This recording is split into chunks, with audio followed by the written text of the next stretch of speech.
Prenez place.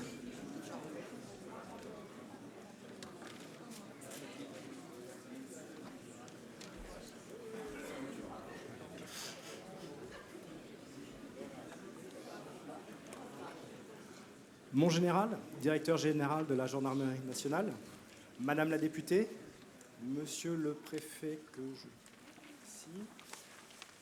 Madame et Messieurs les professeurs des universités, Messieurs les officiers généraux, chers camarades auditeurs, Mesdames, Messieurs, souvenez-vous, il y a un an, ici même, nous échangions sur la résilience de nos organisations face à une crise sanitaire majeure qui durait depuis 18 mois. Qui aurait imaginé que quelques semaines plus tard, les menaces d'un conflit majeur surgiraient à nos portes avec les risques d'embrasement, voire nucléaire. Beaucoup de nos concitoyens pensaient qu'après la chute du mur de Berlin et l'effondrement du bloc socialiste, ces menaces étaient derrière nous. La suppression du service militaire de 200 ans après son instauration en était bien la preuve. Les paroles de notre hymne national sont-elles finalement si obsolètes ? C'est ce que nous allons voir cet après-midi avec les acteurs politiques, publics, militaires, mais aussi de grandes entreprises. Être vaincu est pardonnable, être surpris est impardonnable.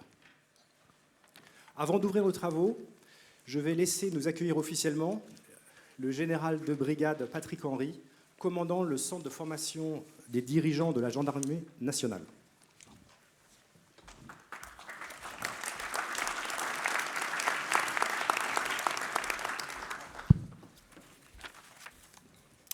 Mon général, directeur général de la Gendarmerie nationale, Madame la députée, Monsieur le préfet, Monsieur le président du mouvement des entreprises de France, Mesdames et Messieurs tous les directeurs de chaire de notre MBA, Mesdames et Messieurs les professeurs intervenant au colloque, Messieurs les généraux, Mesdames et Messieurs les auditeurs actuels et anciens du MBA, Mesdames et Messieurs les participants, et vous êtes nombreux, près de 500 inscrits, sans parler de tous ceux qui vont nous suivre en direct sur les réseaux. Chers invités, je suis très heureux, au nom du général de division Bitouzé, malheureusement empêché, de vous accueillir pour ce 6e colloque du MBA spécialisé Management de la sécurité de l'École des officiers de la Gendarmerie nationale, sur le thème « Défendre les territoires, quels nouveaux défis pour la défense opérationnelle des territoires ».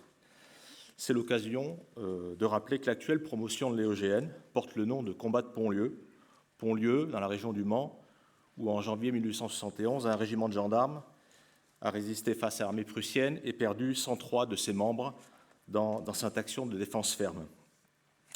Je tiens à remercier plus particulièrement le général d'armée Christian Rodriguez d'avoir accepté de participer à ce colloque. Nous sommes vraiment honorés de votre présence. Nous sommes honorés également que M. Geoffroy Roux de Bézieux, président du MEDEF, ait accepté de conclure le colloque. Il nous rejoindra au cours du colloque, mais je tiens d'ores et déjà à le remercier devant vous. Je remercie aussi nos professeurs, directeurs de chaire et tous les intervenants des 3 tables rondes qui ont bien voulu se prêter à cet exercice d'échange sur un sujet d'actualité et éminemment complexe. Je remercie enfin tous ceux qui participent à cet événement dans le public ou depuis chez eux via la retransmission en direct sur YouTube, via le compte Twitter du MBA sur lequel je vous engage à aller le plus souvent possible. Enfin, Pour conclure, je tiens à saluer les auditeurs de la 9e promotion du MBA, la promotion actuelle, ainsi que les élèves de la classe prépa talent de l'EOGN, que je peux voir, qui se préparent ardemment au concours de la gendarmerie. Bon courage. Je vous souhaite à tous un excellent colloque et sans attendre plus longtemps, je cède la parole au général d'armée Christian Rodriguez.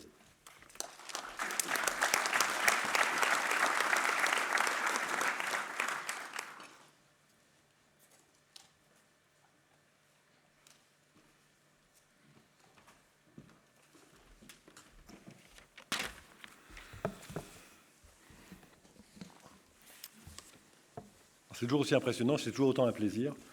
Je me revois il y a quelques années, moi j'étais plutôt là où on peut allonger les jambes là, et sous les caméras pour ne pas être vu. Mais enfin, bon, je vais m'en arrêter là. Monsieur le Président du Conseil scientifique, cher Pascal Chéniaud, Madame la professeure, chère Véronique Chanu, Monsieur le professeur Charles Alain Bauer, Mesdames et Messieurs, chers partenaires et soutiens, je pense à Paris 2, à SAS, à HEC, bien sûr au CNAM, Madame la députée, vraiment très heureux de vous rencontrer aujourd'hui et de vous avoir parmi nous. Madame la présidente du conseil départemental de l'Aude, monsieur le préfet, je n'ai pas aperçu Nicolas, ici, je l'ai aperçu.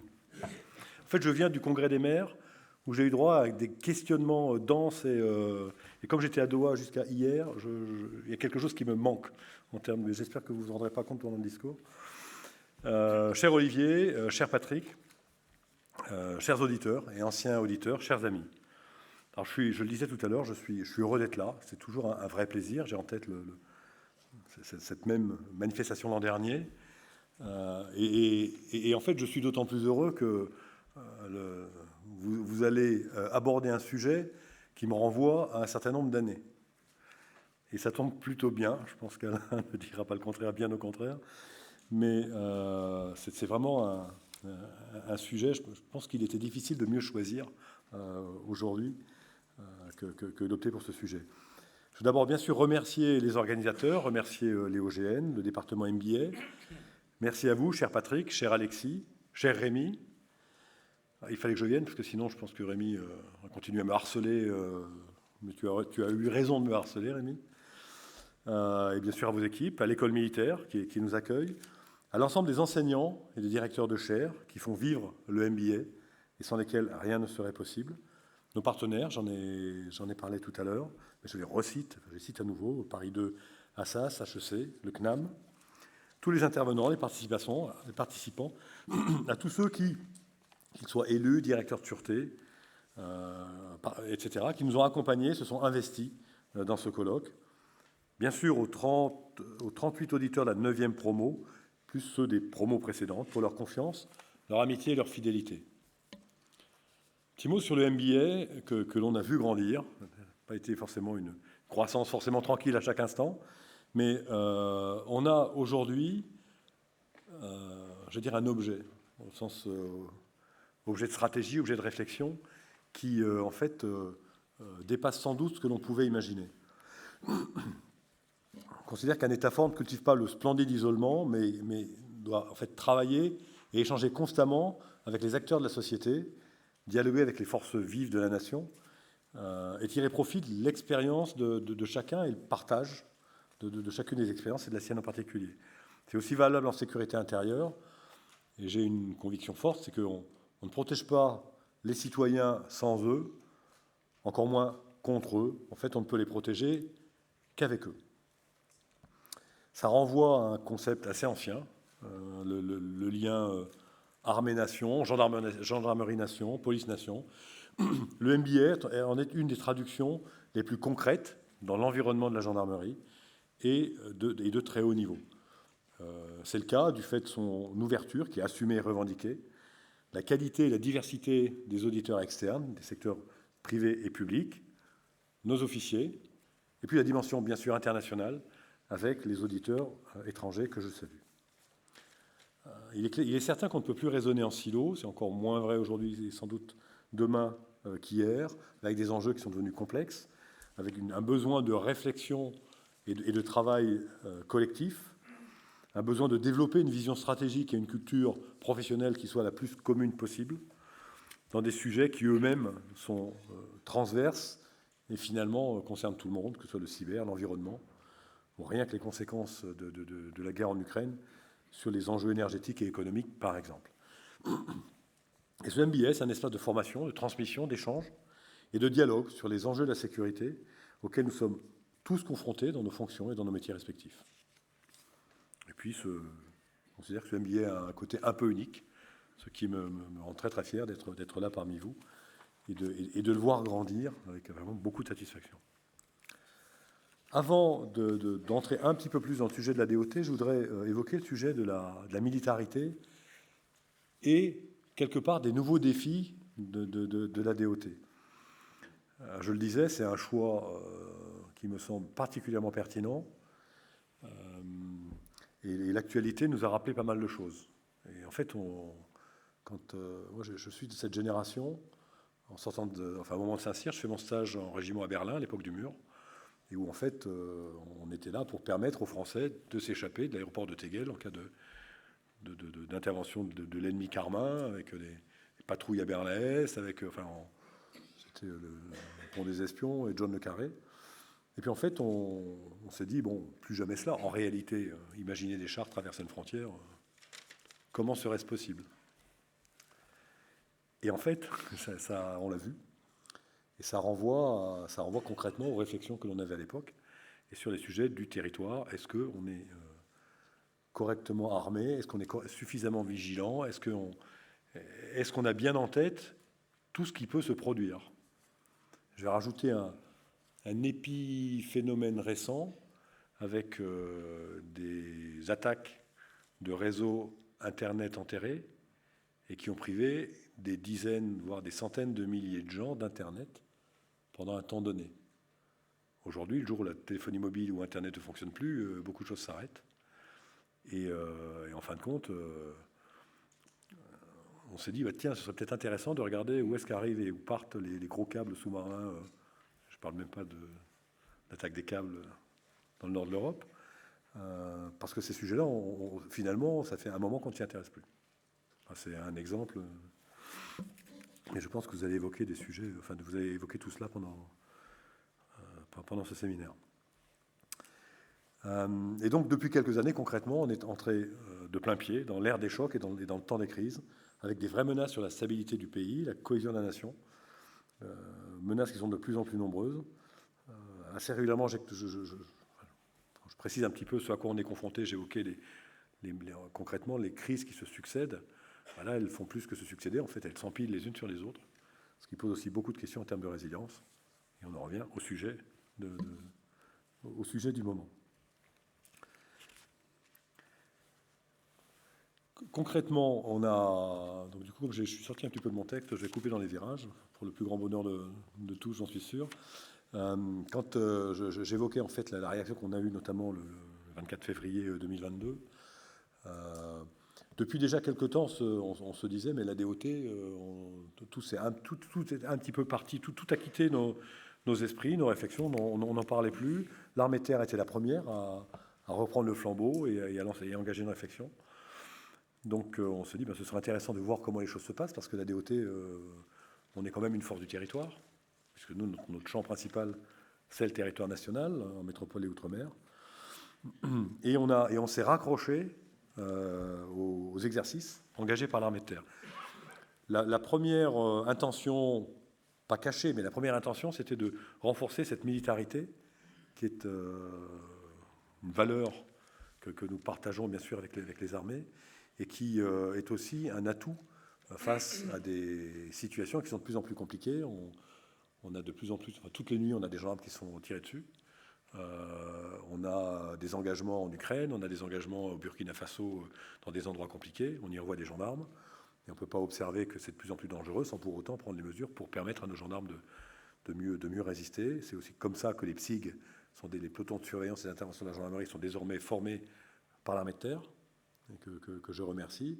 Et l'étape suivante, c'est qu'on va former nos escadrons à refaire du combat, comme on le faisait à l'époque où on les engageait au Kosovo, en Afghanistan, en Irak, au Liban, parce que demain, c'est sans doute en Ukraine qu'on les engagera. Et comme il se trouve qu'on a des moyens blindés et des hélicoptères de manœuvre qui vont doter la gendarmerie, on va redécouvrir ces sujets d'aéromobilité que l'on mettait en œuvre il y a 30 ans, avec les armées. Et là, on aura des moyens qui nous permettront de le faire dans de bonnes conditions. Et donc, l'idée était un peu là à l'origine. Et au final, l'actualité nous a rattrapés. Et donc, c'est comme ça qu'on s'est engagé dans l'exercice Orion 2023, qui est le plus grand exercice depuis la fin de la guerre froide, donc aux côtés des armées, et qu'on est complètement accroché à cette réflexion commune qui est engagée sur ce sujet de la DOT. J'évoquais l'Ukraine. On a été engagé en plusieurs phases. La première, on protégeait l'ambassade et on a renforcé l'ambassade de Kiev. Ensuite, il a fallu sécuriser, c'était le GIGN avec des gendarmes mobiles garde d'ambassade. Ensuite, il a fallu sécuriser le site de report de l'ambassade quand il a été décidé de se rapprocher de la frontière polonaise. Donc là, c'est le GIGN qui l'a fait également. Puis évacuer Kiev vers la Moldavie. 3 jours de convoi, 50 véhicules, 150 personnes dans le convoi, dont l'ambassadeur français, l'ambassadeur japonais, l'ambassadeur belge et les personnels de l'ambassade, avec des Ukrainiens qui expliquaient aux gendarmes qu'il valait mieux ne pas rouler la nuit parce qu'ils seraient pris pour une colonne de blindés russes ou ukrainiens. Et un commandant, le commandant qui était le chef du dispositif, que j'ai au téléphone, et qui me dit « Non, ne vous inquiétez pas, tout va bien ». Et derrière, j'entendais les missiles voler, tomber. Enfin, c'était bien que ça aille bien, mais en réalité, ça a été une mission compliquée, menée par le GI pour aller vers la Moldavie, puis revenir ensuite par la frontière polonaise pour réinvestir la nouvelle ambassade et revenir à Kiev peu de temps après. Et puis, il y a eu cette deuxième phase sur les découvertes des charniers, où on a engagé, dans le cadre d'une coopération judiciaire internationale, avec la procureure générale, puis le procureur général d'Ukraine, sur Boutcha, Izium. Et là, on commence à faire des sollicitations pour Kherson. Et là, ce sont des gendarmes spécialistes en reconstitution de scènes de crime, pour trouver pour essayer de découvrir comment sont morts les gens qu'on a retrouvés dans les charniers, protégés par le GI, avec donc des tas d'autopsies qui ont été faites, et avec finalement tellement peu de garanties sur ce que l'on allait trouver qu'on a même engagé des spécialistes du déminage pour aider à relever les corps, de crainte que les corps qu'on allait examiner n'aient été piégés avant, pour en fait causer des dommages sur les gendarmes français. Et pendant plusieurs semaines, finalement, les seuls militaires armés engagés en Ukraine, c'était les soldats russes, les soldats ukrainiens et les gendarmes français.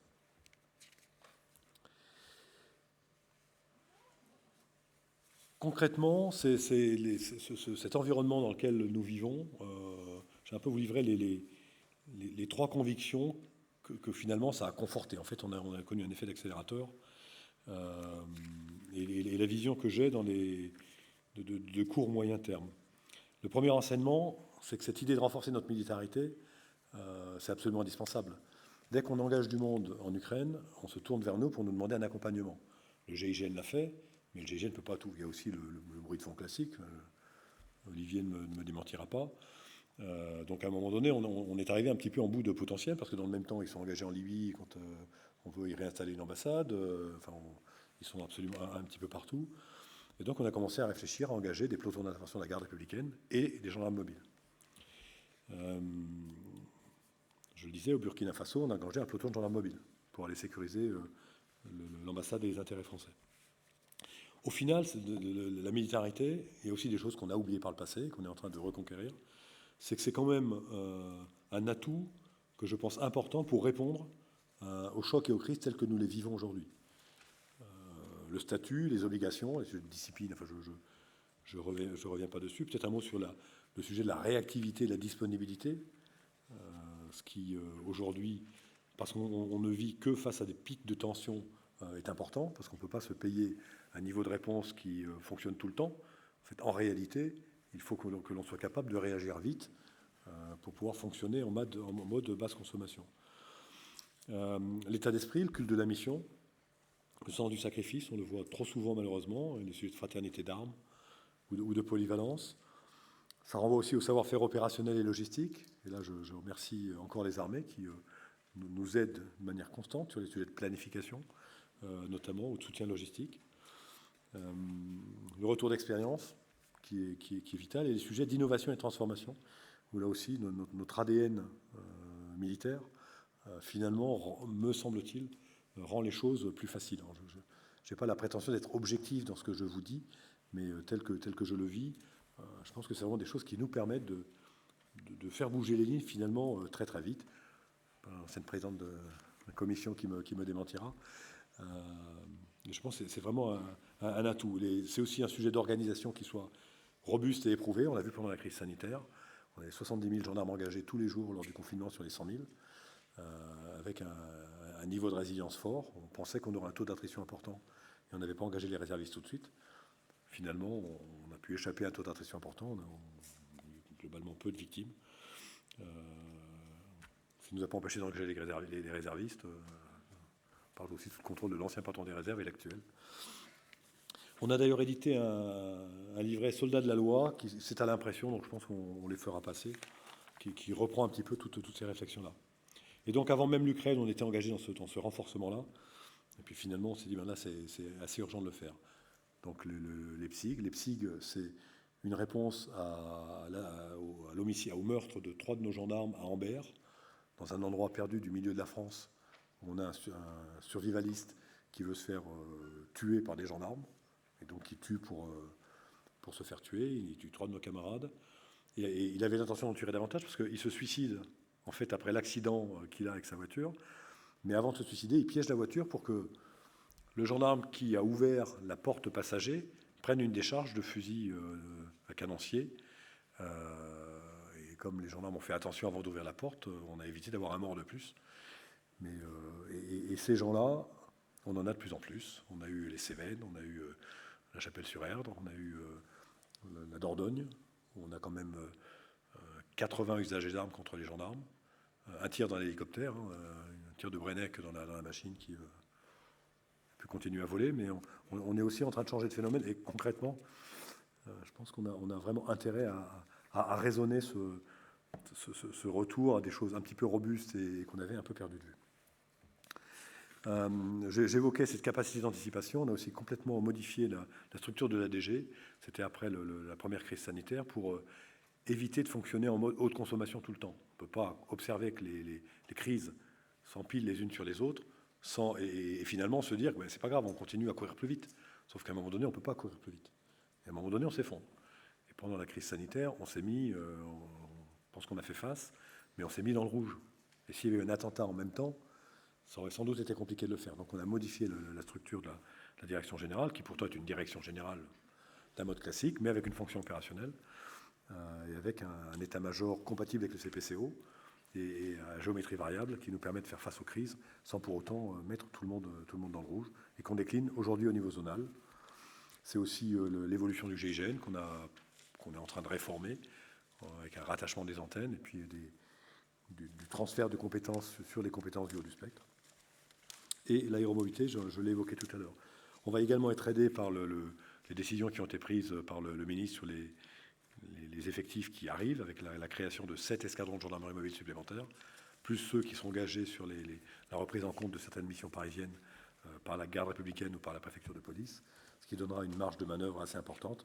Et dans la perspective de la Coupe du Monde de rugby et surtout des Jeux Olympiques de 2024, ça ne sera pas du luxe. Et les blindés, on a reçu le premier, et on a 90 blindés qui doivent arriver dans les 3 années qui viennent. Avant de parler de la DOT stricto sensu, le sujet cyber, là, donc j'étais au Congrès des maires là, juste avant, là, ce matin. Alors c'est un sujet, il y a aussi d'éminents spécialistes dans cette salle qui sont plus compétents que moi pour en parler. Bon, c'est le sujet du jour, c'est le sujet de demain. On ne sait pas tout ce qui se passe, mais ça attaque dans tous les sens. Là, je regardais l'activité de la matinée. On a 3 attaques cyber sur des cibles importantes. Et je ne parle pas des pédopornographes. Enfin, je vous reparler d'autres choses après. Des auteurs de pédopornographie. On en a interpellé 2 ce matin. Enfin, c'est juste du tous les jours. Et quand les experts considèrent qu'on ne connaît qu'un fait sur 250, ça laisse un peu augurer tout le reste. Juste à titre de curiosité, à qui j'ai écrit en vous accusant d'être pédophile et personne n'a reçu un mail. Moi, je me le suis envoyé 150 fois déjà, hein, donc il y en a de moins en moins quand même. Hein, mais Donc tout ça pour vous dire que même du cyber de très bas niveau, qui vient de Côte d'Ivoire, ça marche. Et peut-être pour vous dire que toutes les semaines, je reçois des chèques. Alors normalement, je ne suis pas censé, moi, recevoir les chèques pour l'abandon des poursuites judiciaires. Mais certains se trompent et m'envoient des chèques. Donc la bonne nouvelle, c'est que je n'encaisse pas les chèques. La mauvaise, c'est qu'on va regarder ce qu'il y a dans les ordinateurs de ceux qui ont envoyé les chèques, parce que quand on est prêt à payer entre 5 et 10 000 euros pour l'abandon des poursuites judiciaires, ça peut mériter qu'on se pose des questions. Bon, on en arrête régulièrement, mais comme c'est quand même une arnaque assez facile à mettre en œuvre, ça continue à tourner. Donc je vais continuer à vous écrire. Ne soyez pas inquiets. Je m'écris aussi. Donc concrètement sur le cyber, on a créé un ComCyber il y a 2 ans. On a hyper investi là-dessus. On recrute beaucoup de scientifiques. On essaie d'élever le niveau moyen des gens qui sont déjà dans la maison. Sur les recrutements de nos officiers, la moitié sont Bac plus 5 chaque année. Bac plus 5, sciences dures. Alors pardon pour... vous me pardonnerez, madame, messieurs les professeurs. Mais l'idée, c'est d'aller chercher des gens qui ont vraiment une appétence pour le numérique. Et pour nos sous-officiers, on a rajouté une épreuve à option numérique qui, en fait, les gens la passent. Ça sert surtout à identifier ceux qui ont quelques compétences et quelques intérêts dans ces domaines-là pour ensuite les former ensemble. Et du coup, on les gave de numérique en plus. Quoi. Parce qu'aujourd'hui, globalement, autant... Là encore, je ne vais pas me faire que des amis, mais quand j'ai commencé, on m'a dit « fais du droit, sinon tu ne feras pas carrière ». Je suis scientifique de formation. Bon, j'ai fait du droit, mais je n'ai pas été brillant. Hein. En revanche, aujourd'hui, j'explique à mes jeunes officiers qu'un cadre dirigeant qui ne sait pas ce qu'il peut obtenir en utilisant des algos et du traitement de la donnée de masse, il y a des questions qui ne se posera pas. On ne sait pas ce que l'outil va pouvoir nous proposer. Et en fait, il faut, à un moment donné, changer aussi et élargir aussi à ce champ-là l'état d'esprit de nos cadres. Tout le monde ne doit pas savoir coder. En tout cas, tout le monde doit savoir ce que l'on peut en tirer. Et puis peut-être qu'une DOT 2.0 va devoir aussi s'intéresser à ces sujets. Le deuxième enseignement, donc rénover la DOT. Là, je vais pouvoir aller assez vite. On était forcément très engagés. On avait récupéré en fait les compétences de l'armée de terre en 1984, donc c'est pas neuf, pour protéger les points sensibles et les frontières. Et puis les interventions au profit des points sensibles menacés. Donc on avait plein de vieux matériels dans les caves, avec des escadrons dérivés. On avait des musées dans chacune des unités. Parce qu'en fait, on a laissé vieillir. Sauf que aujourd'hui, il va falloir repenser tout cela. La chance que l'on a aussi, c'est qu'on a des réservistes. On a une montée en charge, en volume de réservistes. C'est aussi une évolution qui nous aidera, mais j'y reviendrai tout à l'heure. Et globalement, je pense qu'aujourd'hui, dans les territoires, on peut faire des choses. Et en fait, vous allez nous aider à définir ce que nous pouvons faire.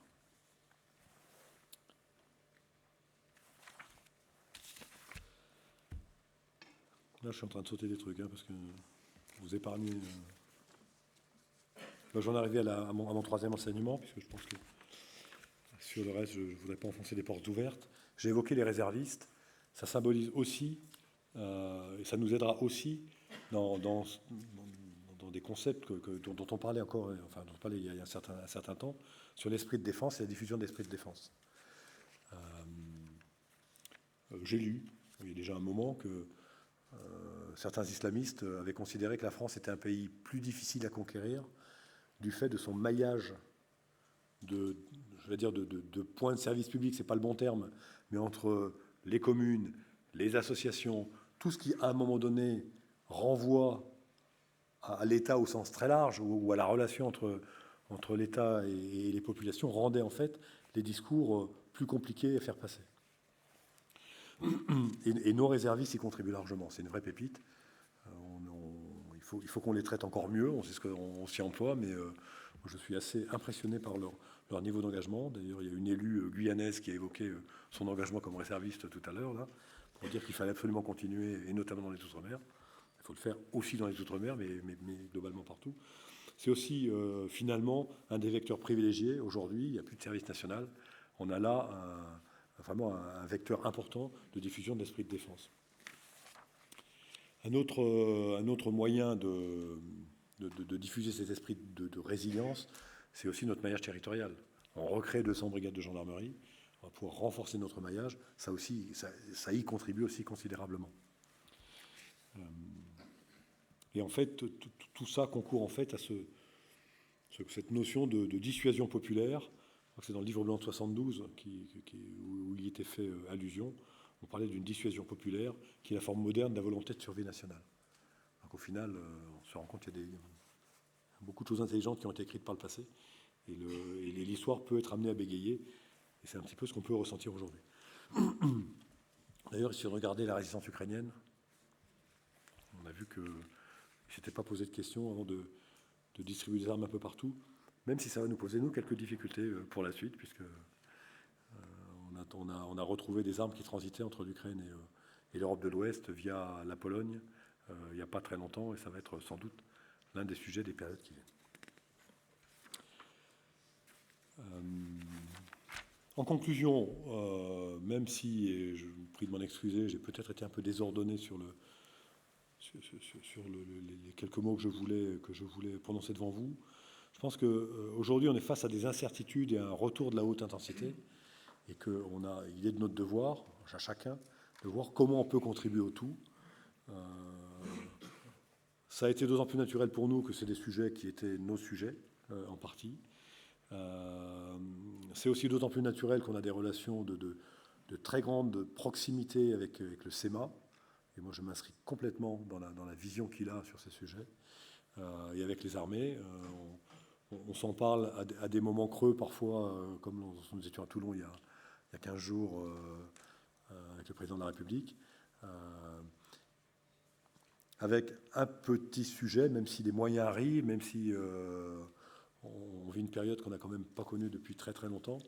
Il ne faudrait pas que, pour des considérations budgétaires dans une situation qui est complexe, il faudra faire attention aux impasses que l'on fera. Parce que je pense qu'on a le pire est sans doute devant nous. Donc maintenant, je compte sur vous, parce que l'idée, c'est que, au bout du bout, vous puissiez alimenter nos réflexions et nous donner des idées. On en a quelques-unes. Alors moi, j'ai chargé Olivier Kim de s'en occuper, donc il va capter un maximum de choses. Très sérieusement, je pense que c'est une riche idée d'entreprendre une réflexion sur ce sujet. Je pense qu'il y a beaucoup de chemin à parcourir. On fera pas comme on avait fait par le passé, mais on peut s'inspirer de ce qui avait été fait. Je pense que le besoin est important. Et en tout cas, nous, on a l'intention de prendre toute notre part, le côté notamment de nos amis des armées, parce que les enjeux sont juste phénoménaux. Bon travail à tous, bonne réflexion, bonne journée, et merci.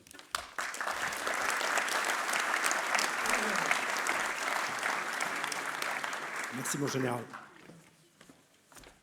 Avant notre première table ronde, comme il est d'usage dans ce colloque, j'invite à me rejoindre le professeur titulaire de la chaire Sciences policières et criminelles du MBA, monsieur le professeur Alain Bauer. Alain Bauer, vous êtes également titulaire de la chaire de criminologie au Conservatoire national des arts et métiers. Monsieur le directeur général, cher Christian, mesdames et messieurs, en vos grades, qualités, professions, activités, responsabilités, on connaît bien l'adage romain « si vis pacem, parabellum », si tu veux la paix, prépare la guerre, attribué, c'est mon côté académique, à Publius Flavius Vegetus Rhenatius dit Végès, qui se trouve être un spécialiste des finances publiques du IVe siècle. Quand on parle de problématiques de défense, on trouve toujours un comptable. Pour le meilleur, rarement. Pour le moins bon, souvent.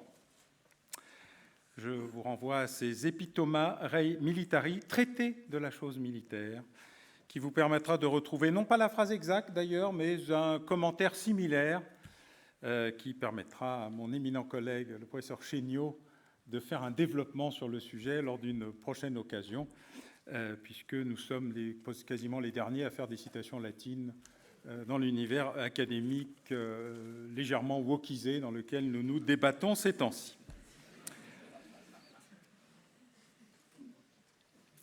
Après 30 années de dividendes de la paix, nous sommes en train de nous poser où nous devrions être en train de nous poser, et peut-être nous poserons-nous la question aujourd'hui, de savoir si nous n'avons pas réussi à faire exactement l'inverse.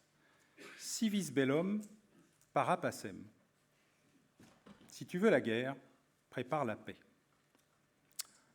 Pour ceux qui écouteraient les chaînes d'information en continu, qui sont en général des chaînes de divertissement en continu, sans reprendre Pierre Bourdieu qui parlait déjà de beaucoup de choses, qui le dirait probablement à la télévision aujourd'hui tout en expliquant qu'elle ne sert à rien et que ce n'est qu'un organisme de divertissement. Depuis 1990, la chute du mur de Berlin, nous avons eu en Europe seulement les conflits suivants: Transnistrie, Abkhazie, Yougoslavie, alors vous me direz parfois c'est un peu à la porte de l'Europe, Tchétchénie, Géorgie, Ukraine 1, Arménie, 1, 2, 3 au Karabakh. Et par ailleurs, il nous reste quelques éléments un peu tendus, ici et là, des tensions, en Irlande, au Pays Basque, en Catalogne ou en Écosse, pour ne prendre que ceux qui sont entre le futur référendum, le passé référendum et le prochain. Les dividendes de la paix ont servi essentiellement sur le continent européen et en Occident à désarmer l'essentiel de ce qui était le cœur de l'organisation du service public. Pas seulement l'armée, mais aussi la police, la santé, l'école. Nous sommes passés d'une vie entre alliés et adversaires, ennemis et amis, à une logique où il n'y aurait plus que des fournisseurs et des clients.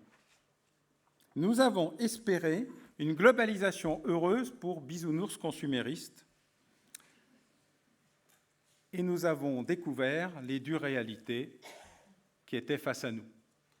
Non pas que nous ne les voyions pas, chacun de ces conflits a été dûment documenté, mais parce que nous ne les comprenons pas.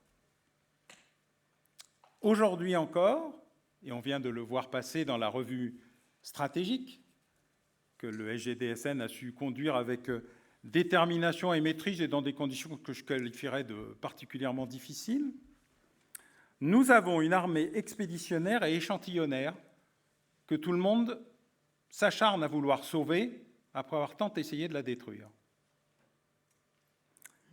Dès 1989, j'y étais, quand même se rappeler de temps en temps des bons souvenirs, comme le général Rodriguez. Avec Michel Rocard, nous avions imaginé, Rémi Pautrin, un des fondateurs de l'IRS, qu'on a retrouvé dans notre univers commun de la gendarmerie, nous avions imaginé que les menaces étaient devenues globales et qu'il fallait réarmer, réformer et moderniser le renseignement. Il n'a fallu que 20 ans pour y parvenir. La démarche de création du coordinateur national du renseignement, que nous voulions être un conseiller à la sécurité nationale, et nous avons échoué, de délégation parlementaire au renseignement, de loi sur le renseignement, de modernisation des fichiers, de contrôle des fichiers, de création de la future CNCTR, tout a été écrit et pensé entre 1989 et 1990, en pleine guerre du Golfe, et repris bien longtemps après, par un papier commun que j'avais eu la chance de co-signer avec Michel Rocard, par le président Sarkozy, puis par le Premier ministre Valls, le ministre Cazeneuve, le ministre Le Drian, qui sauva l'armée de terre avec un artifice merveilleux, Sentinelle, le système qui ne sert à arrêter aucun attentat terroriste, mais qui permet de recruter plusieurs milliers d'hommes que Bercy voulait supprimer. Aujourd'hui, grâce au chef d'état-major des armées, nous avons redécouvert la haute intensité. Grâce au général de Villiers, nous avons eu l'alerte sur le niveau insupportable de baisse des crédits des armées. Et nous sommes en train de découvrir qu'avec la haute intensité, il faut aussi traiter la longue intensité. Matériel ou munitions, high-tech ou matériel résilient, montée en gamme ou disponibilité opérationnelle, la lecture régulière des rapports parlementaires ou de ceux de la Cour des comptes montre que les enjeux d'avoir toujours plus d'armements de haute technologie, mais de moins en moins disponibles, posaient le problème de ce que pouvait être une guerre longue et pas seulement une dissuasion ou une force de projection. Les leçons de l'Ukraine, c'est la mobilité, c'est les drones, c'est les nouveaux outils, c'est la bonne vieille technologie, c'est la résilience, c'est la résistance, et c'est la défense opérationnelle du territoire citoyenne. Ce que l'armée ukrainienne nous apprend tous les jours, c'est que c'est une armée citoyenne, c'est que c'est une nation en armes qui ne sous-traite pas sa souveraineté et sa défense à ses forces militaires seulement, mais qui considère la partie militaire et la défense civile, la partie cyber et les opérations commando comme des éléments qui vont ensemble dans ce qu'est une vraie doctrine et une stratégie militaire, quelque chose qui change tout le temps. D'ailleurs, l'article R 1421 du Code de la défense, qui précise ce qu'est la défense opérationnelle du territoire, vous avez pu noter que nous avions fait un effort avec les territoires, impose qu'il y ait une partie militaire et une partie civile. Et le SGDSN en est le coordinateur naturel. Il se trouve que par son histoire, que nous avions détaillée dans un ouvrage commun, la gendarmerie a toujours eu une mission de prévôté militaire considérable et une présence, une implantation sur le territoire extraordinairement développée. Au-delà des missions naturelles de l'armée de terre, qui est la seule véritable force interarmes dans la gestion des conflits, et donc de la place particulière du chef d'état-major des armées, il y a une obligation pour la gendarmerie de retrouver une place essentielle dans une défense opérationnelle du territoire qui est un argument pour la dissuasion et pas un affaiblissement de la dissuasion. Depuis 2001, nous savons que la dissuasion nucléaire ne sert que pour ceux qui veulent y croire. Il n'y aurait jamais eu d'attaque contre le Pentagone, jamais eu d'attaque contre le World Trade Center et jamais eu de tentative d'attaque contre le Capitole si quiconque qui a lancé ces attaques avait cru à la dissuasion nucléaire, c'est-à-dire au risque d'une réplique nucléaire. Je précise que la dissuasion nucléaire n'est pas faite que pour les attaques nucléaires. Elle a une dimension parfaitement conventionnelle. Toute attaque qui met en cause la souveraineté nationale, attaque virtuelle, attaque réelle, attaque contre notre réseau satellitaire, attaque contre nos réseaux informatiques, nos réseaux téléphoniques, attaque contre nos territoires d'outre-mer. Bref, la dimension de la dissuasion nucléaire sert à tout. Mais elle ne répond pas à tout, ou en tout cas, elle n'y répond plus. Et de ce point de vue-là, le réarmement national, c'est à la fois un réarmement citoyen, un réarmement militaire, la récupération de la souveraineté et la remise à niveau, la redécouverte de la défense opérationnelle des territoires. Lorsque le collège des professeurs du MBA s'est réuni pour savoir quel nom on donnerait à ce colloque, il y a eu unanimité sur le contenu. Et nous nous sommes posé la question de savoir si on allait oser parler de DOT. Alors on a tourné autour du pot, le français est une langue riche. On arrive toujours à trouver un moyen de ne pas dire ce qu'on a envie de dire ou de le dire différemment. Et on l'a un peu noyé dans ce double questionnement. Quel nouveau défi pour la défense opérationnelle des territoires avec défendre les territoires? Ce qui est un double pléonasme, mais qui nécessite de rappeler ce qu'est l'enjeu. Clairement, ça n'est pas un message subliminal. Comme le directeur général de la gendarmerie vient de le dire, il a pris la proposition qui lui est faite parce qu'il trouvait qu'elle correspondait bien aux enjeux, comme celle de l'année dernière et celle des années précédentes. Et vous trouverez d'ailleurs dans les débats des colloques des années précédentes la capacité qu'ont eue les officiers qui dirigent le MBA, les responsables des opérations. Je salue ici le colonel Pelletier, à quel point il est important, essentiel d'anticiper et de se préparer aux dures réalités du moment. Ce qui nous a le plus touché dans les années précédentes, en termes de gestion opérationnelle des crises, c'est l'amnésie. Ce n'est pas que nous ne voyons pas les choses, c'est que nous pensons que c'est nouveau. Pour l'essentiel, si c'est nouveau, c'est parce qu'on l'a oublié. Alors, par sa militarité maintenue, la démonstration de son utilité et de sa singularité au ministère de l'Intérieur depuis 10 ans, sans que quiconque se pose même la question de savoir, 1, si la gendarmerie est bien à sa place, et 2, s'il faut toujours garder une gendarmerie, il faut sortir de la gendarmerie des forces de maintien de la paix ou des projections. Il faut entrer dans une gendarmerie adossée, grâce à sa militarité et à son implantation territoriale, à une défense opérationnelle des territoires. Et c'est ce que nous allons essayer de faire aujourd'hui avec ces tables rondes qui vont permettre d'aborder, sous l'autorité de mon estimé collègue Pascal Chéniaud, qui dirige la chaire de géopolitique, l'action des forces, puis sous l'autorité de la professeure Véronique Chanu, directrice de la chaire de management, la partie l'action des collectivités territoriales, comme le directeur général vient de le rappeler, ça tombe bien, c'est le Salon des maires. Et puis, après une très courte pause, je précise très courte pause, il y aura, sous la direction de Xavier Latour, qui remplace, alors j'allais dire au pied levé, mais c'est un clin d'œil, le professeur David Nakache, la partie sur l'action des entreprises. Et comme ceci vous a été indiqué, Geoffroy Roux de Bézieux, président du MEDEF, nous fera le plaisir de conclure cette réunion. Voilà. Le temps n'est pas de la réflexion, le temps n'est pas de savoir si c'est utile, le temps n'est pas de se poser la question, de savoir si on va se poser la question, ni d'aller négocier avec 3 comptables à Bercy pour savoir comment faire en sorte de s'en passer. Le moment est venu simplement de se préparer à ce qu'est la nature réelle des dangers et des risques qui sont face à nous. Nous ne remercierons jamais Vladimir Poutine, jamais assez Vladimir Poutine de nous avoir réveillés. Une fois qu'on s'est réveillés, il nous reste à agir. Merci à tous.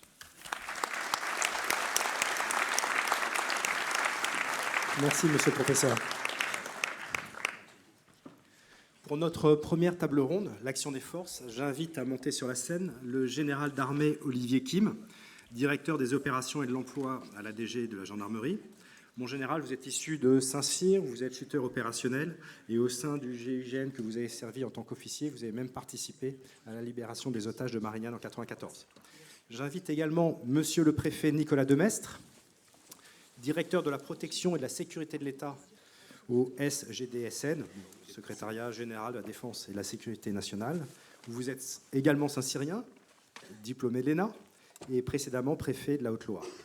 J'invite également le colonel Bruno Bert de l'état-major des armées, Saint-Cyrien, école de guerre, professeur à l'école de guerre.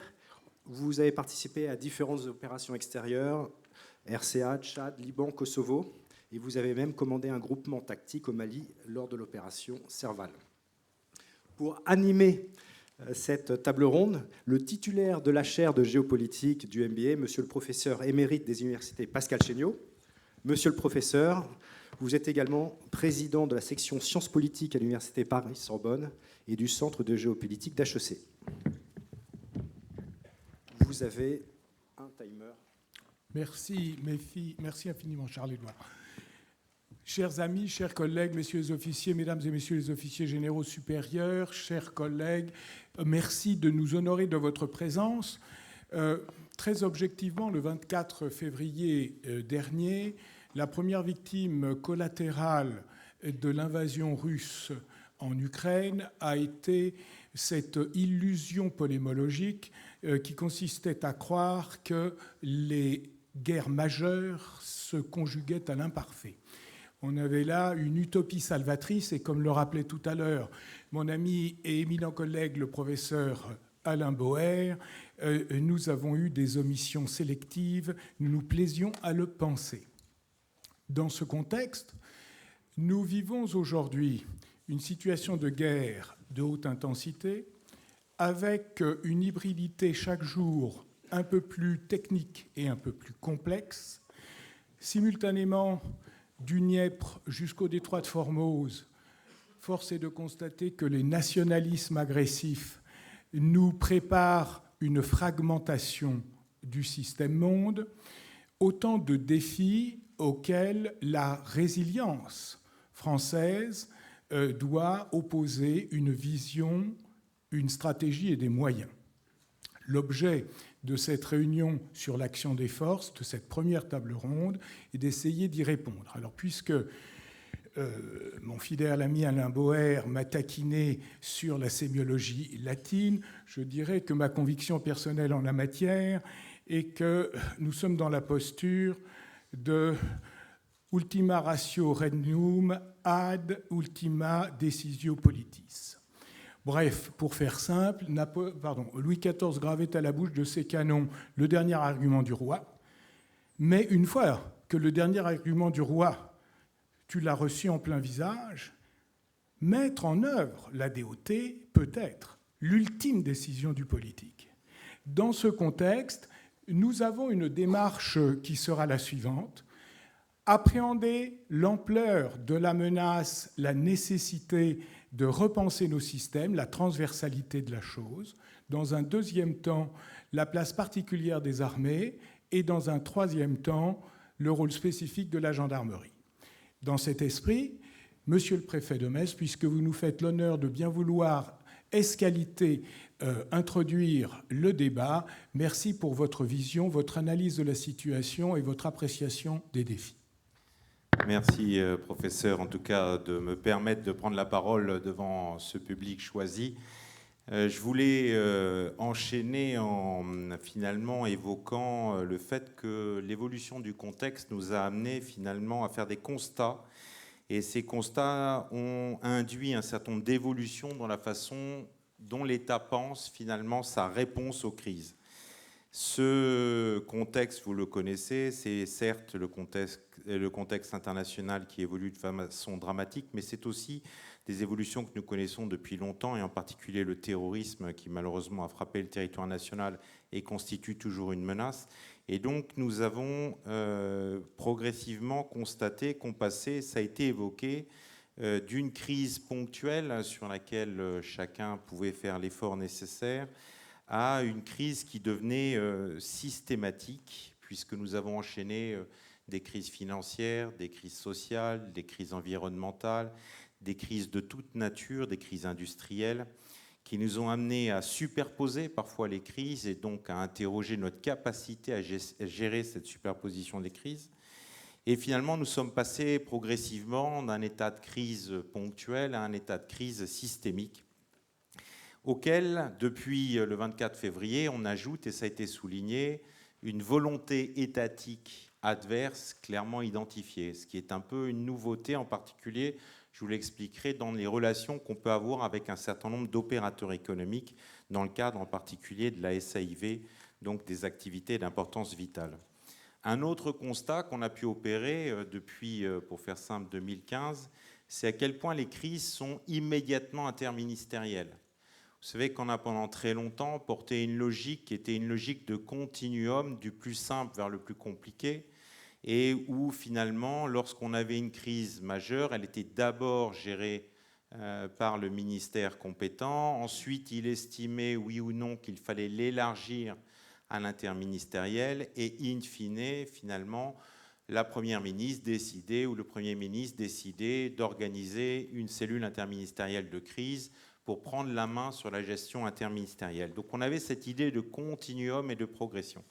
Et on a constaté lors des crises récentes que finalement la question interministérielle, elle est posée quasiment d'emblée, ce qui oblige à compléter nos réflexions pour ajouter à ce continuum la possibilité de faire intervenir immédiatement l'ensemble des moyens dont dispose le gouvernement pour réagir face à la crise. Moi, je me rappelle d'une époque, mais peut-être qu'Olivier Kim pourra en parler, où finalement, lorsque j'étais officier de gendarmerie dans une vie lointaine, on m'expliquait qu'il fallait gérer la situation jusqu'à ce que le GIGN arrive. Le terrorisme a réinterrogé cette progression et la nécessité finalement de conserver cette capacité d'excellence sommitale, mais aussi de construire une capacité de réponse immédiate de celui qui serait confronté à la menace le jour même. Un troisième constat qu'on a pu opérer, qui a beaucoup impacté les administrations, c'est que pendant très longtemps, on a construit notre réponse sur un coup de collier collectif suivi d'un retour à la normale. Or, ce qu'on constate, c'est qu'on a inscrit un certain nombre de crises dans des durées qui étaient des durées d'années, ou en tout cas de mois, et qui, bien entendu, soumettent ces durées, en tout cas les services, les opérateurs économiques à des difficultés majeures pour soutenir cette capacité maximale de réponse. Donc face à ces trois constats, on a finalement choisi de relever trois défis. Le premier, c'est d'organiser une montée en compétences de l'ensemble des personnels et de la ressource humaine. Alors je vois aujourd'hui, on intervient dans ce MR, mais grosso modo, partout, la notion de crise se développe. On demande aux cadres de toute nature d'intervenir, de se former sur le sujet. Les collectivités locales avec lesquelles on a des contacts travaillent aussi sur cette dimension qu'ils ont à gérer au quotidien. Il y a vraiment, et le GDSN y a apporté sa contribution, une volonté de formation et donc de retour à une culture de la crise. Nous formons les gens à l'INSP, il y a le travail que nous faisons au CHESP, nous organisons une professionnalisation des acteurs de la gestion de crise pour les gestionnaires des centres opérationnels ministériels. Donc je pense que l'ensemble de l'appareil d'État s'est mis en mesure, et pas simplement les militaires, pas simplement les forces de sécurité intérieure, de diffuser cette logique de crise. Le deuxième point, ça a été de nous rendre finalement une épaisseur stratégique. Mais là, il faut vraiment souligner que la France ne part pas de rien. Vous savez qu'il y a le secteur d'activité d'importance vitale, qui est un secteur réglementaire, qui avait été réglementé, qui a été mis en place en 1958, qui a été réformé en 2008 et qui a finalement prospéré au niveau européen, puisque à l'époque, l'État a identifié, mais ce sont des informations classifiées, un certain nombre d'interlocuteurs que l'on estime particulièrement utiles au bon fonctionnement de la nation en cas de crise, et l'État les astreint à faire un certain nombre d'investissements. Ils ont des obligations sur lesquelles ils doivent rendre compte. Pendant très longtemps, ces dispositions ne valaient que pour la France et n'étaient pas unanimement partagées au niveau européen. L'Europe vient de valider 2 directives, une directive qui s'appelle Résilience des entités critiques et une autre qui s'appelle NIS 2 sur la sécurisation des systèmes d'information, qui va astreindre l'ensemble des opérateurs désignés par chacun des États comme d'activité vitale à faire des investissements lourds de sécurisation de ces systèmes d'information et de sécurisation de son environnement. Tout ça pour soulager probablement aussi la charge qui pourrait peser sur les FSI ou les armées en termes de protection de ces infrastructures. Et d'un autre côté, la Première ministre a validé la mise en place d'une stratégie nationale de résilience, qui est une stratégie qui vise finalement à couvrir l'ensemble des secteurs, l'État, donc l'administration centrale, mais aussi les collectivités locales, les citoyens et bien entendu l'économie, avec des indicateurs chiffrés, un suivi annuel par le cabinet de la Première ministre pour voir comment, de façon incrémentale, nous structurons des politiques de résilience de la nation, toujours dans cet esprit finalement de conjuguer nos talents, forces armées, FSI, et puis l'ensemble de la nation pour participer finalement de la solidité de notre pays. Et troisième point, on a réformé notre planification et les exercices, puisque finalement on a fait 2 constats. Le premier, c'est que quelle que soit la qualité des travaux d'anticipation qui sont opérés, vous savez qu'on a un centre interministériel d'anticipation qui travaille, l'imagination est tout pouvoir, on essaie d'imaginer tout. Le constat qu'on opère, c'est qu'on est très souvent surpris malgré tout. Donc, on poursuit bien entendu ce travail d'anticipation, mais on a décidé de réfléchir non plus à un plan, un risque, mais de réfléchir à une planification qui soit immédiatement utilisable, quelle que soit la nature du risque. Et donc, on va constituer des briques que le gouvernement pourra assembler comme il le souhaite. Cette réforme de la planification inclut 12 activités clés, dont l'activité militaire. Et on a changé aussi notre politique quant aux exercices. Autrefois, on avait des plans nationaux qu'on faisait valider par des exercices in fine. Aujourd'hui, on choisit des thèmes qui sont très actuels. Cette année, on a eu 2 exercices majeurs sur l'énergie, l'un qui s'appelait Blackout sur l'électricité et l'autre Gaz à l'été. Et on a un exercice qui arrive prochainement sur des thématiques terroristes. Donc il y a une volonté, cette fois-ci, de choisir des thèmes dans l'actualité, de faire l'exercice, de constater nos faiblesses et de suivre leur remédiation. Donc on est vraiment sur des adaptations permanentes pour tenir compte de la situation.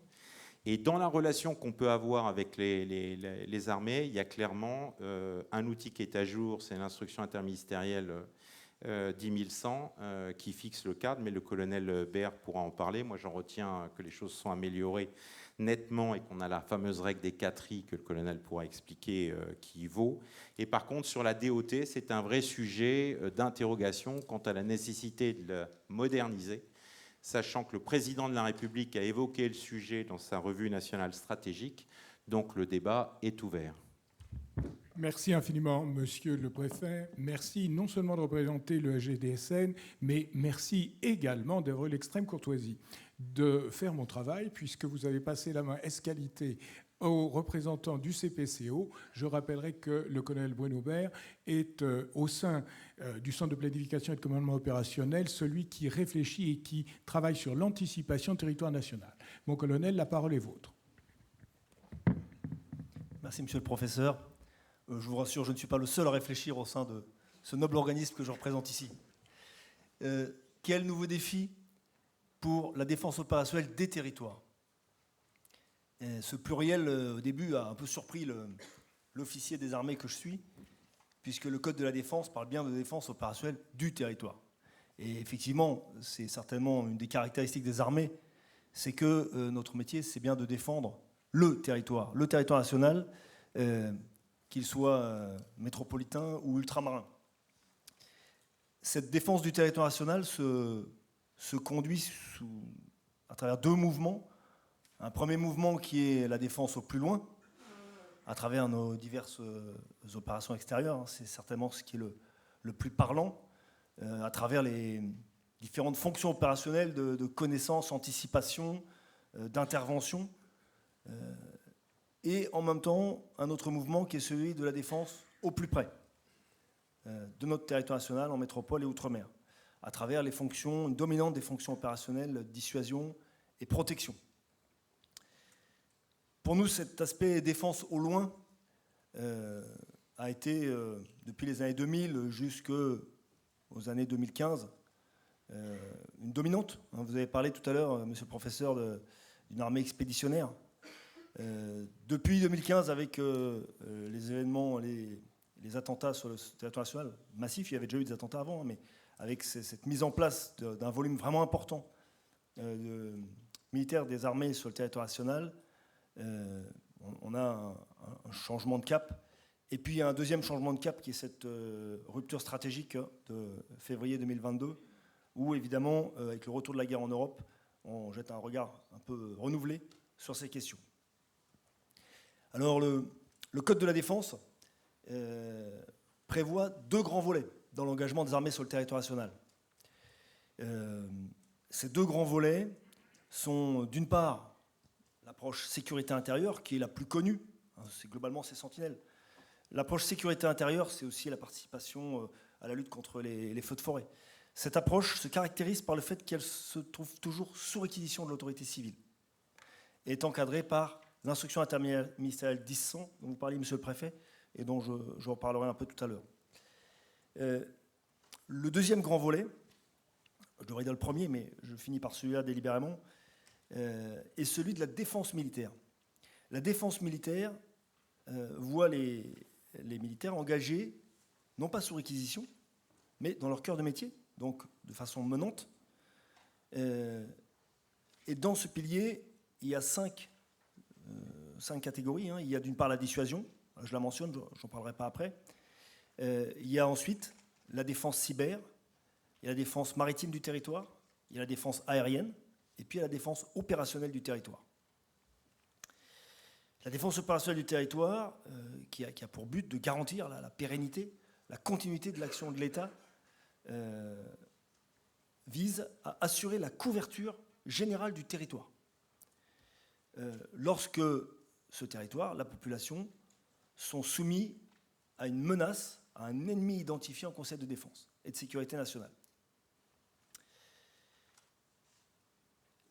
Mais M. Jourdain, vous le savez, faisait de la prose sans le savoir. Et bien nous faisons aussi, et je me suis aperçu que depuis que je suis jeune officier, je fais de la DOT sans le savoir, puisque en ce moment même, des opérations de DOT sont conduites et on ne le sait pas. C'est-à-dire que la défense opérationnelle du territoire, la défense maritime et la défense aérienne sont en permanence représentées par des postures. Donc il y a en permanence une posture de protection et de sûreté aérienne, une posture de protection et de sauvegarde maritime. Et puis, pour la défense opérationnelle du territoire, il y a en permanence la protection des installations militaires qui est conduite. Et c'est de la défense opérationnelle du territoire. C'est ce qu'on appelle les mesures permanentes de défense opérationnelle du territoire. À ces différentes mesures peuvent être ajoutées des mesures non permanentes sur décision du Premier ministre lorsque les circonstances l'exigent. Donc c'est un outil qui est assez souple et puis qui est compatible avec l'ensemble des étages juridiques. Je reviens maintenant sur l'aspect sécurité intérieure dont je parlais au début, qui recouvre tous les engagements des armées sur réquisition de l'autorité civile. Ces engagements donc, sont régis par cette instruction interministérielle 10-100 qui, globalement, fonde les relations entre les armées et l'autorité civile sur deux fondamentaux qui permettent un dialogue. Donc c'est bien deux fondamentaux, c'est-à-dire c'est une base, mais ensuite c'est un dialogue qui se construit, et j'y reviendrai.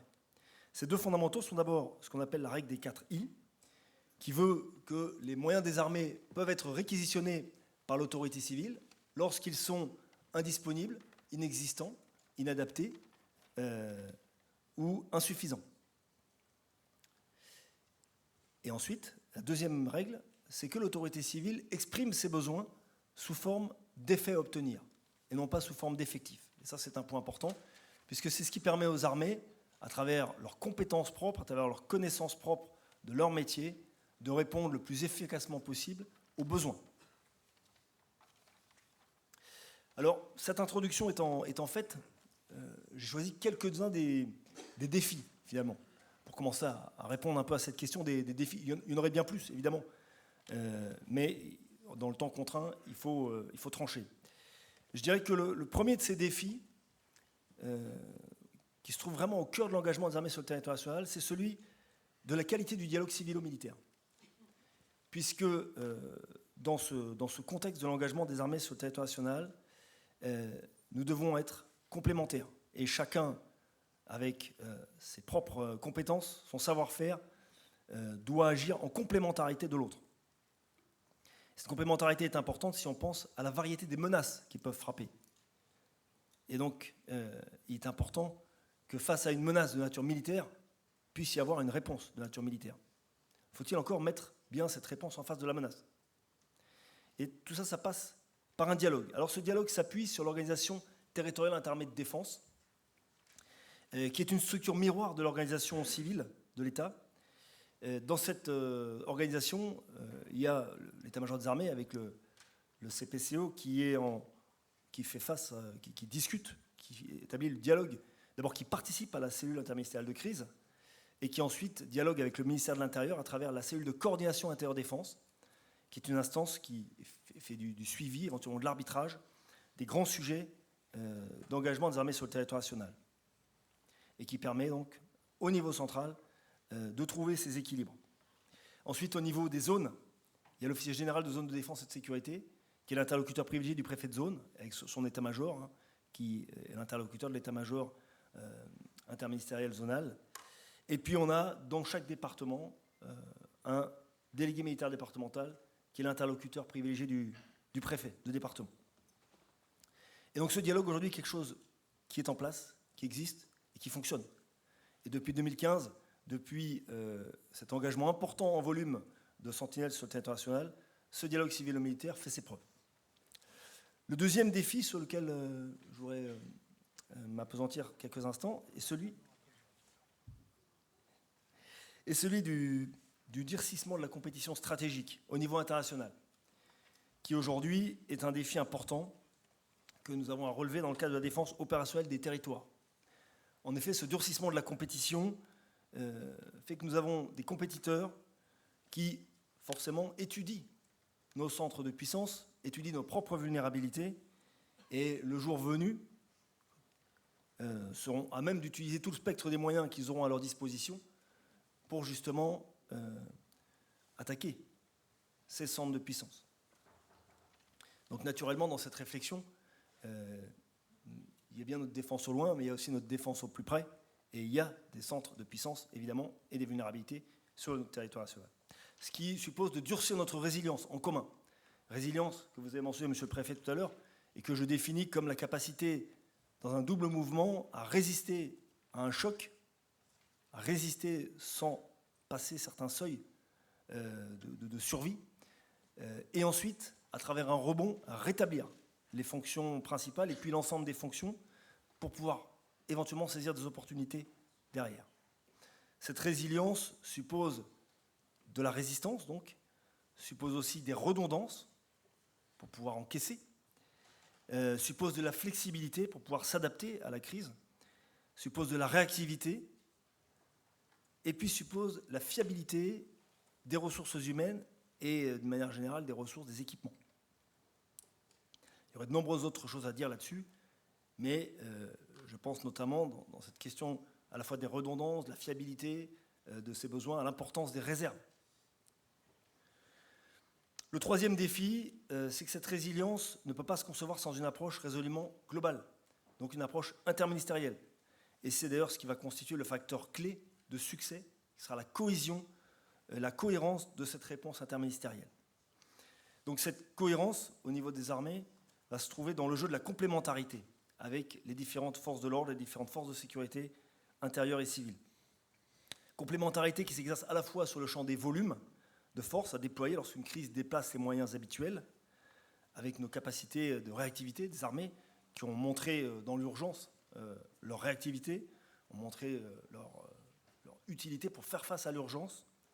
Je pense à remonter en puissance sentinelle très rapide après certains attentats. Je pense à notre réactivité face aux incendies ou aux opérations comme Irma aux Antilles. Dans une approche également multimilieu, multichamp, puisque plus une crise est grave, plus elle fait appel à des capacités métiers. Et puis également dans le champ de la nature même des besoins, lorsque la menace se militarise et impose une réponse de nature militaire. Et nous arrivons là à la logique dont vous parliez, monsieur le professeur, tout à l'heure, de l'ultima ratio. Ultima ratio qui suppose, pour nous, armés, d'une part de garder des forces suffisantes pour pouvoir faire face, ce qui suppose de ne pas avoir saupoudré avant trop rapidement les forces partout, d'où la règle des 4I, finalement, d'où cette approche et cette réflexion pour pouvoir engager à bon escient les moyens des armées. Mais ça suppose aussi une deuxième chose, cette ultima ratio, c'est qu'à partir du moment où il est engagé, le succès est impératif. Si on engage l'ultima ratio et s'il n'est pas au rendez-vous, il n'y a plus rien derrière. Donc ça, c'est une ardente obligation pour nous, les armées. Voilà, c'est sur cette philosophie qui sous-tend le positionnement des armées sur le territoire national, capacité à pouvoir être réactif, à faire face aux côtés des forces de l'ordre, ce qui suppose que nous soyons employés au bon moment, à bon escient, au bon endroit, et ce qui justifie donc ces règles de l'IM 10-100 qui évitent qu'on soit engagé trop rapidement et que nous puissions bien assurer ce rôle d'ultima ratio. Merci mon colonel pour avoir concilié précision et concision. Le général des corps d'armée Olivier Kim nous honore de sa présence en qualité de directeur des opérations et de l'emploi. Mon général, il vous incombe de clore notre réflexion en nous expliquant votre analyse du rôle de la gendarmerie dans ce défi. Merci. Je dois relever plusieurs défis, passer après des orateurs brillants, après le DGGN qui a déjà dit beaucoup de choses, le professeur Alain Bauer et puis mes deux camarades de table ronde. Donc beaucoup de choses ont déjà été dites, donc en fait ça complique complètement l'exposé que j'ai sous les yeux.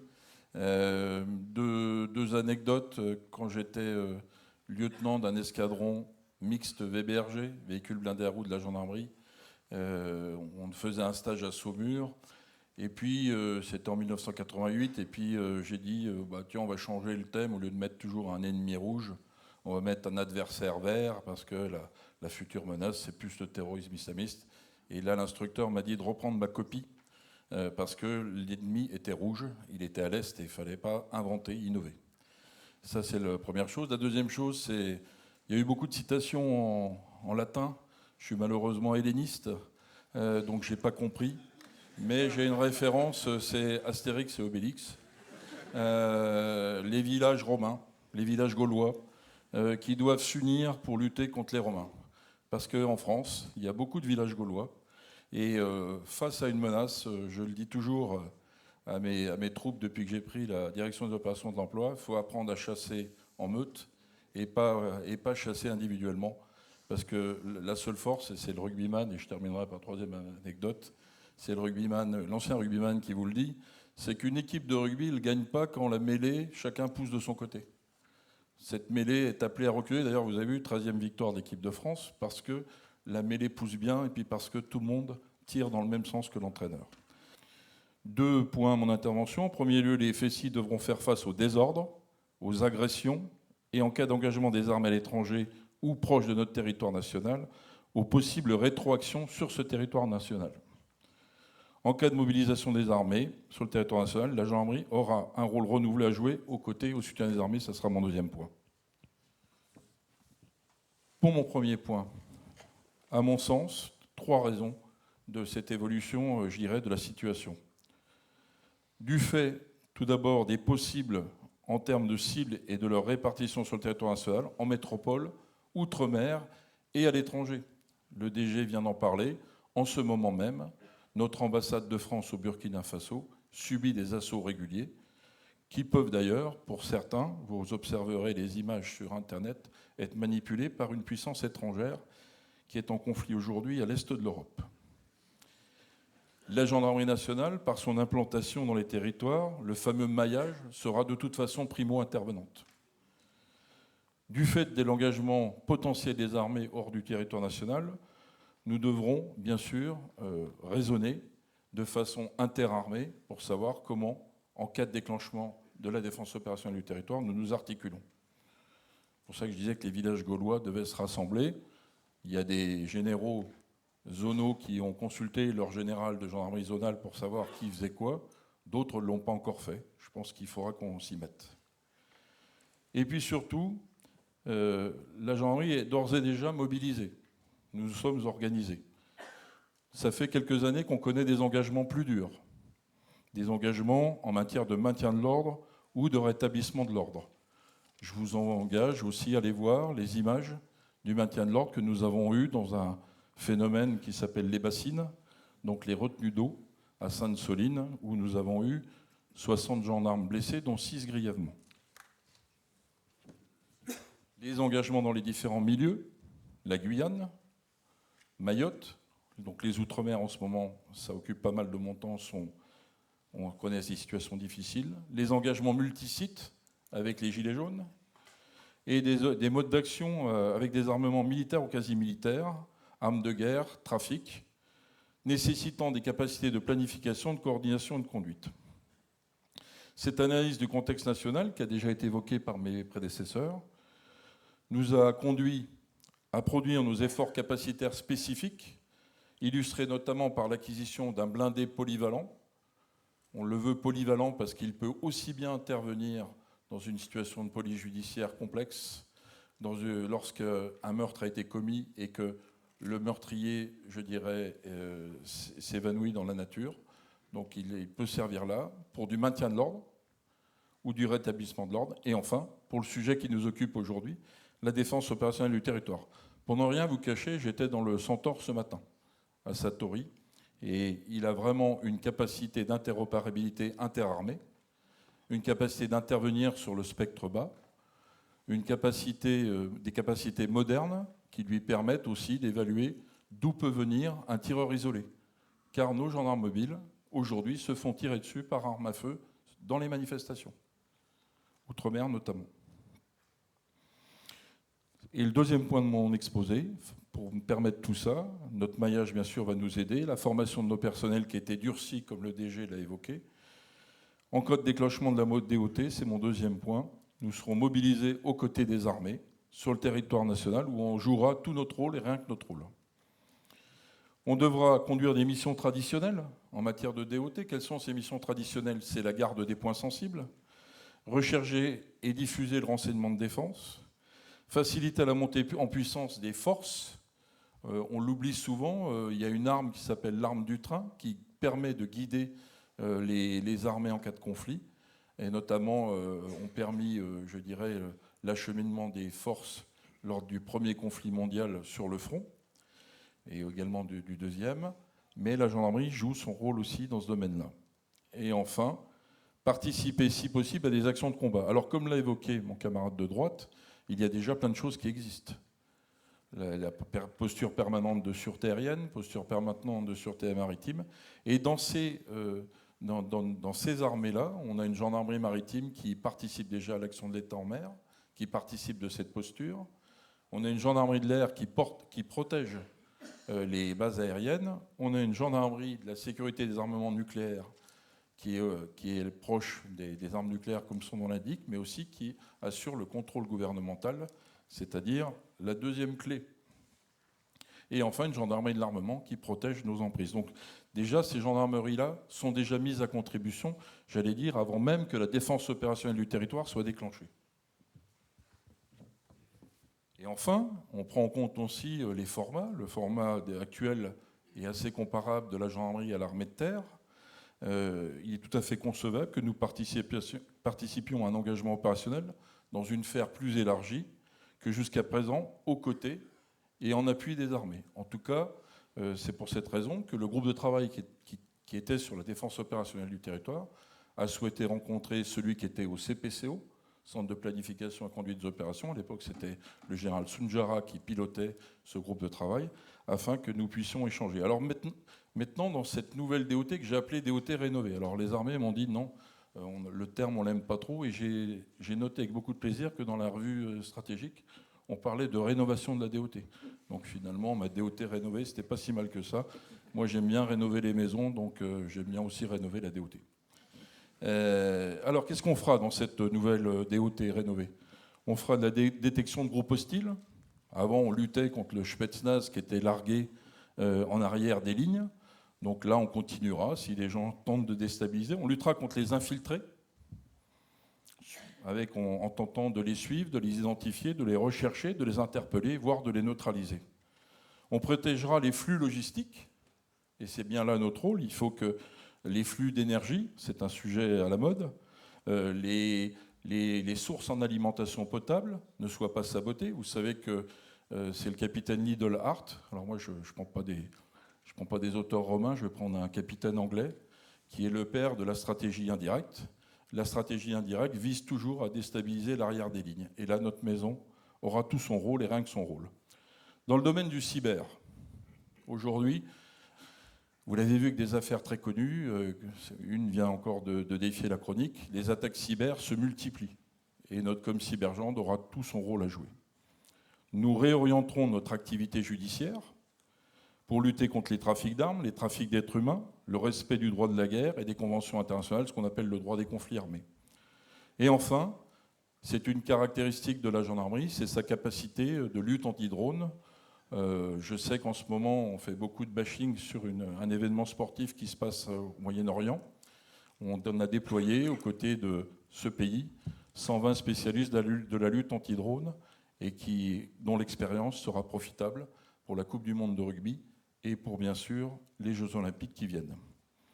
Donc l'évolution des technologies nous a conduit à faire évoluer notre menace, et je vais terminer par là, professeur. J'ai été un petit peu long, pardonnez-moi.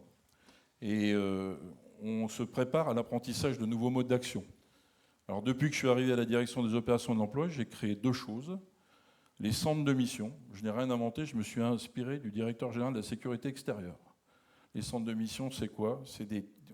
Je crée des structures transverses où chaque sous-direction fournit des spécialistes et où ils travaillent sur des sujets particuliers, soit thématiques, soit géographiques. J'ai mis un centre de mission en place sur les bassines, la problématique des bassines et de l'eau. Et enfin, je viens de mettre en place une Blue Team. Alors les armées ont la Red Team, donc je me suis dit, nous on est en bleu, on va créer la Blue Team. La Blue Team, c'est une structure à qui je demandais, elle est composée de personnel d'actifs et de réservistes citoyens, d'inventer des stratégies de rupture à proposer à notre DG, plutôt que d'inventer la guerre d'avant ou le maintien de l'ordre d'avant, de penser à celui de demain, à cette défense opérationnelle qu'il convient de rénover. Ma direction continue à mener les travaux. Là, je vois que le chrono est à 0, donc il faut que j'arrête. À mener des travaux avec l'état-major des armées, le SGDSN. Il s'agira pour nous de nous adapter à ce nouveau paradigme, d'anticiper les besoins, les réorganisations nécessaires et les évolutions capacitaires, pour le cas échéant, être en capacité d'agir. On a commencé par une citation en latin, je confirme, civis pacem parabellum. Merci, merci mon général.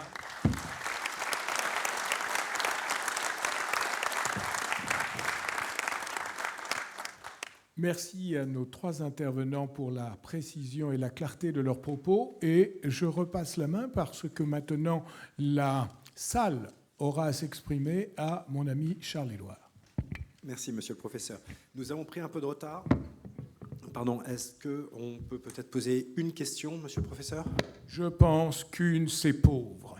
Nous vivons dans l'opulence face à autant de défis. Donc nous allons prendre... Nous allons en gerber, nous avons 3 orateurs, nous allons en gerber 3 questions en demandant que ceux qui les posent des questions et ne refassent pas le débat, ce qui sera évidemment un élément de courtoisie, et qu'ils aient également l'amitié, qu'ils nous fassent l'amitié de se présenter pour que nos intervenants sachent qui ils sont et de préciser à qui s'adresse la question posée. La parole est à vous, mes amis. Un silence règne. Si vous avez des problèmes avec la première question, posez la deuxième directement. La première est ici, et sauf à ce que je vois mal, elle appartient à la Marine nationale, mais j'ai un projecteur dans l'œil, donc je n'en suis pas sûr.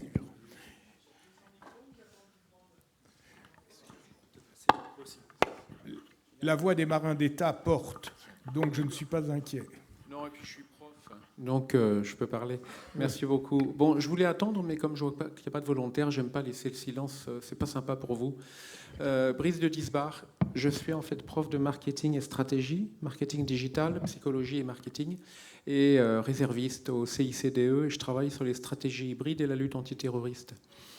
Et donc je trouve particulièrement intéressant, en effet, peut-être de demander au général Kim, par exemple, dans le concept en effet de stratégie hybride et donc de lutte peu visible qui passe sous les radars, je pense que les travaux du colonel Liddell-Hart et ses commentaires sur l'art de la guerre de Sun Tzu sont particulièrement pertinents. Auriez-vous un mot à dire là-dessus, sur cette question de développer les capacités de la population civile à protéger en fait ce qui est la source de la recherche, la source de la puissance, qui est quelque chose qui a été très pensé dans la pensée chinoise. Donc protéger les sources de la recherche, les sources de la puissance. Nous sommes convenus d'une Merci. question. Voilà, elle a été posée, je vous en suis reconnaissant, commandant, chers collègues. Je peux y répondre tout de suite. Je vous en prie, mon général, ça gagne absolument. Donc, on parlait du commandement de la gendarmerie dans le cyberespace. Hein. Il y a un commandement d'ailleurs de la cyberdéfense. Donc tout ça est éminemment complémentaire. On n'a pas les mêmes cibles. Mais en tout cas, vous avez raison de poser cette question. C'est qu'il circule beaucoup de choses sur les réseaux sociaux. Beaucoup de désinformation, je l'évoquais tout à l'heure, on appelait ça quand je servais au commandement des opérations spéciales, les opérations psychologiques, les PSYOPS. Alors bien sûr, ça avait une connotation dans notre pays, mais en tout cas, plusieurs éléments. Tout d'abord, on a développé, mon successeur est dans la salle, un bureau de la réserve cyber, où on associe tous les réservistes cyber de la gendarmerie, quel que soit leur statut, pour nous aider dans cette démarche. Pour être aussi des sentinelles ou des gens qui sont en vigilance, qui se joignent à notre com cyber pour mettre en évidence soit des parades, soit des ripostes. Moi, il y a une chose qui m'inquiète beaucoup et sur laquelle on travaille, c'est tout ce qui est, moyen de cryptologie, puisque aujourd'hui, dans les communications cryptées, alors qu'on peut on peut en identifier certaines et même les casser, d'autres se recréent aussi facilement. C'est-à-dire que maintenant que les groupes criminels organisés, les groupes terroristes ont dans leur rang des grands spécialistes du cyber qui leur permettent de communiquer entre eux à l'insu, je dirais, des organismes d'État. Et je pense que notre futur grand travail, il a déjà commencé pour la DGSI, j'étais hier en entretien avec son directeur général. Notre futur grand travail, ça va être d'être en mesure de casser ces moyens cryptés qui permettent aux criminels de prospérer dans le dark web, dans le web profond, et avec des trafics d'armes, des trafics d'êtres humains, des trafics de stupes. Et là, on a un vrai boulot à faire. Et les citoyens ont aussi leur rôle de vigilance et de coopération avec les forces de l'ordre. Bien, la question posée étant d'une particulière acuité, nous considérons qu'elle a une valeur de 3 et que donc le contrat moral mais non synalagmatique a été tenu. Et je voudrais être, en rappelant qu'à cette tribune, le SEMA récemment expliquait que s'il advenait que nous soyons surpris, il ne pouvait être question que nous fussions démunis. Je voudrais clore cette première table ronde et être votre interprète pour remercier les intervenants de ce début d'après-midi.